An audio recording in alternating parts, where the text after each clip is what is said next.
Ya. Kamu kenapa sih sayang? Kayaknya kamu happy banget hari ini. Ada apa nih? Emang aku nggak boleh happy, Tan?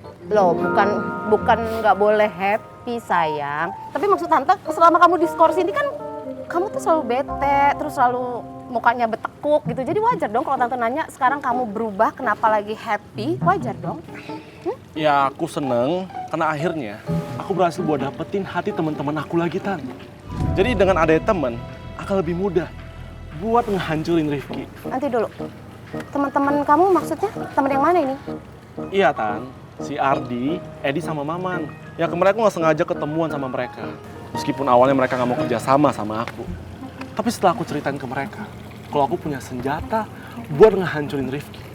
Ujung-ujungnya mereka mau bantuin aku. God, my mucho loco, please. Harusnya kamu tuh nggak gampang percaya gitu aja sama teman-teman kamu, sayang. Apalagi si Ardi. Ardi itu pernah masuk rumah sakit karena kecerobohan kamu kan? Karena orang suruhan tante yang salah sasaran. Nah, kalau misalnya mereka baik sama kamu, mereka itu ada maksud terselubung gimana? Atau mungkin mereka itu berencana ingin ngancurin rencana-rencana kamu sampai rencana kamu berantakan gimana, sayang? Aduh, Tante tenang aja ya. Aku yakin mereka nggak mungkin ngelakuin hal itu sama aku. Ya, meskipun Ardi emang masih marah sama aku. Tapi kan kita sama-sama anak IPA. Jadi tenang aja deh, ya. Kita makan ya. Nah. Dih, kenapa lu diet? Apaan banget, gak mau enak. Nah. Rifki, kamu makan aja lah itu Rifki.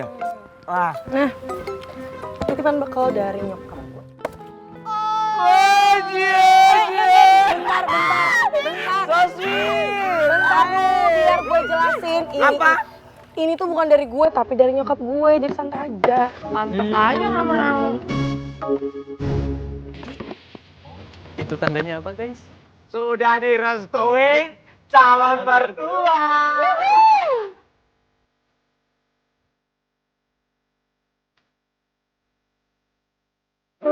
Kalau ada Rara di sini ya. Pas, gue jadi Rara deh ya. Oke. Apalagi ini? Asik. Kasih tahu. Michelle, Rifki. Kalian tuh cute banget sih. Kangen sama Rara lu ya? Banget,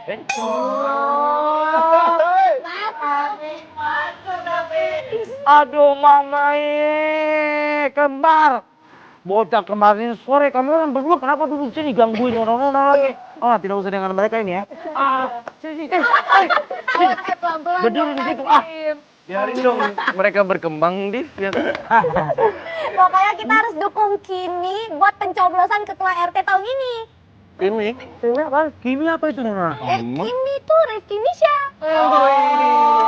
Lupa ingatan kata orang.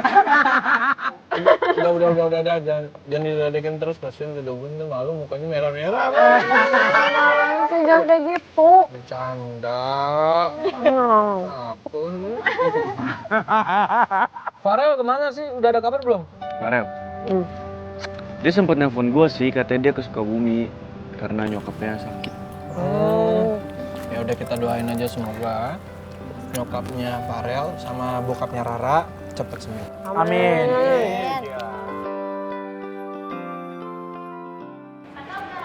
Baju dimasukin macam mana sih kalian? Yang rapi dikit dong. Masukin tuh.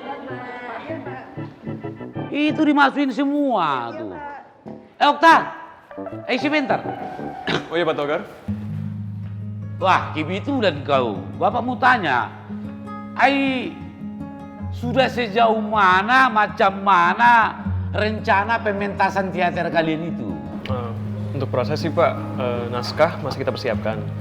Karena sejauh ini masih belum sesuai ekspektasi saya Pak. Berapa besar ekspektasi kau untuk pementasan teater ini? Cukup besar sih Pak. Saya terinspirasi dari karyanya William Shakespeare Pak, yang berjudul Romeo and Juliet. Tapi saya ingin arahkannya itu lebih ngepop. Bah, kenapa ngepo? Kalau Romeo and Juliet Pak, mereka menceritakan soal sepasang remaja yang saling jatuh cinta, namun keluarganya mereka bermasalah. Yang saya ingin angkat sekarang itu sama-sama sepasang remaja yang saling jatuh cinta, tetapi kelompoknya yang bermasalah, Pak. Karena itu, Pak, anak zaman sekarang itu menurut saya, mereka itu lebih sudah bosan lah sama yang klasik. Mereka hanya melihat teater itu sebatas cerita-cerita raja.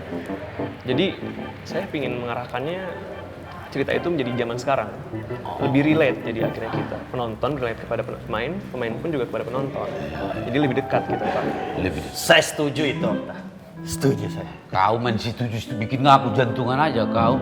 Kalau datang tuh udah ku bilang berapa kali. Pakai suara.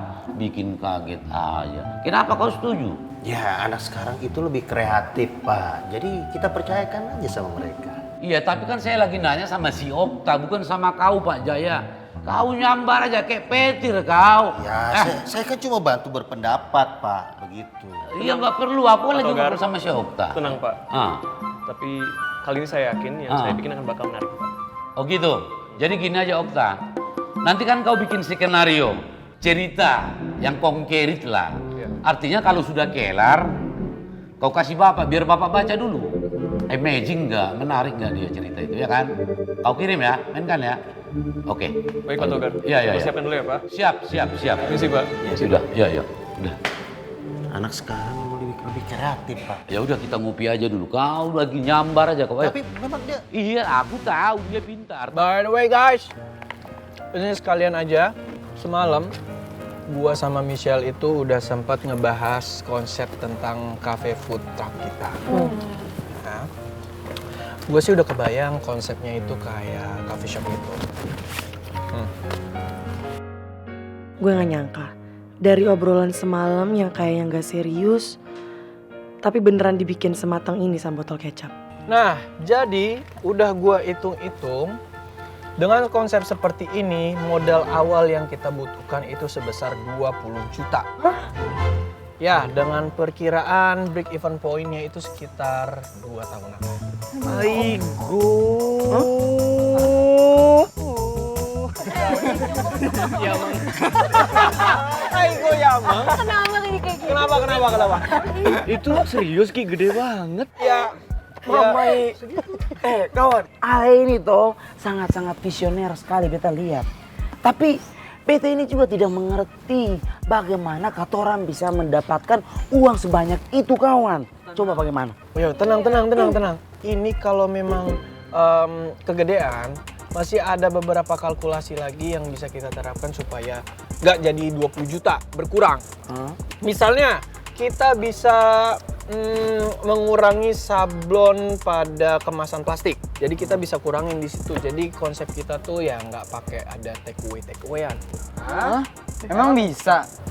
Rifki, gimana ada coffee shop yang nggak nerima pelanggan untuk di take away? Bisa aja, Pak. Kita tinggal bilang konsep kita adalah mengurangi penggunaan plastik. Jadi siapa tahu juga kalau konsep kita seperti itu, orang-orang itu banyak datang ke kita karena minum sama makannya ya stay di tempat gitu loh. Mamai, Ale betul juga kawan. Tapi begini ya kawan-kawan, katorang semua juga harus memikirkan plan B-nya.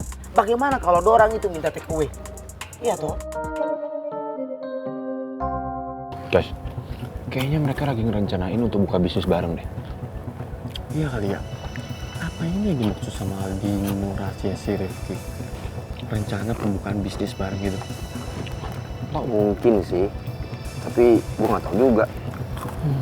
Iya, kita cari info lagi. Yuk, ayo. Yuk. Astaga. Maman, lu bikin malu gua aja. Ngapain? Bangun pakai aba-aba. Ya kan gue bangun nih, masa lu jatuh gitu doang?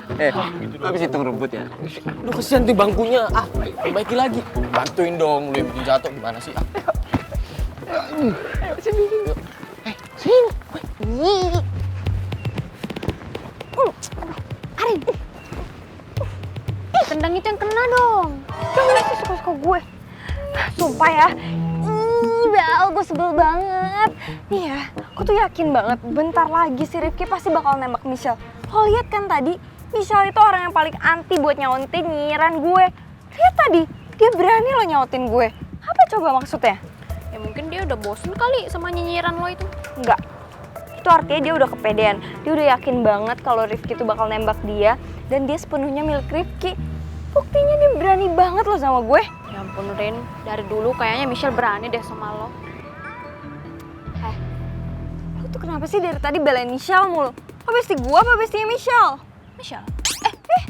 Enggak, ya besti lo lah, gimana sih? Ya udah, jangan belain Michelle mulu.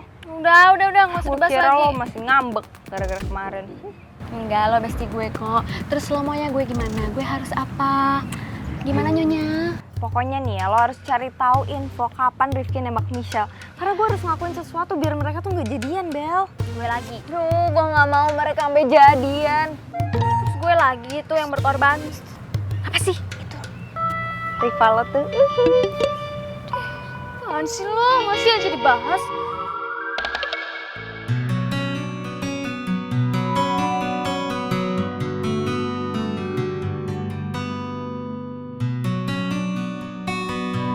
Catatan dari Okta benar-benar ngebantu gue nih buat nyusun jalan ceritanya jadi lebih menarik dan berkembang.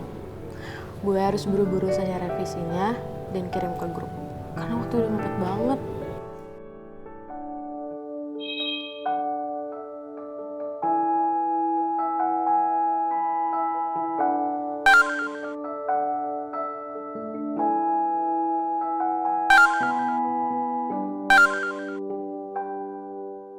Okta udah baca belum ya revisi gue?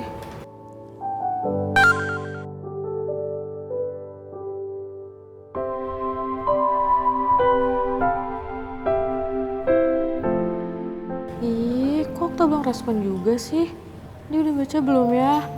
Jangan bilang dia gak suka sama naskah yang udah gue revisi. Makanya dia diem aja.